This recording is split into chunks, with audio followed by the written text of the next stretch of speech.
ஹெல்த்தியாகவும் இருக்கணும், அதே நேரம் டேஸ்ட்டாக இருக்கணும்னு நினைக்கிறீங்களா? இந்த மாதிரி கிரேவி ட்ரை பண்ணி பாருங்கள். நான் வந்துட்டு பாசிப்பயிரை ஊற வச்சு லைட்டாக முளை கட்டி வச்ச மாதிரி எடுத்திருக்கேன்.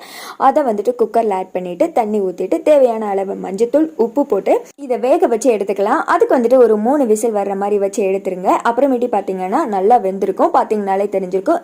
அப்புறமேட்டி நம்ம கிரேவி ரெடி பண்ண ஆரம்பிச்சிடலாம். ஒரு கடாயில் வந்துட்டு எண்ணெயை ஊற்றி கடுகு ப்ளஸ் வந்துட்டு நறுக்கி வச்சுருக்க சின்ன வெங்காயத்தை எடுத்து போட்டு நல்லா வதக்குங்க. அதோடு நான் வந்துட்டு ஒரு பச்சை மிளகாய் ஆட் பண்ணியிருக்கேன்.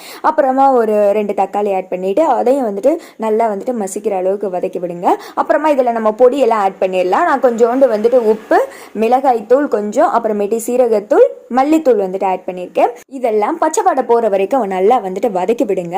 அப்புறமேட்டு இதில் வந்துட்டு ஒரு கருவேப்பிலை ஆட் பண்ணிவிட்டு நம்ம வேக வச்சு எடுத்துருக்கோம் இல்லையா பாசிப்பயிறு, அதை வந்துட்டு உள்ளே ஆட் பண்ணிவிட்டு நல்லா வந்துட்டு கிண்டி விடுங்க. மசாலாவில் வந்துட்டு பாசிப்பயிறு நல்லா இறங்கணும். அப்புறமா கொஞ்சம் வந்துட்டு கொதிக்க விட்டுட்டு அதில் மல்லித்தூளை தூவி இறக்குனீங்கன்னா தலைவை வேற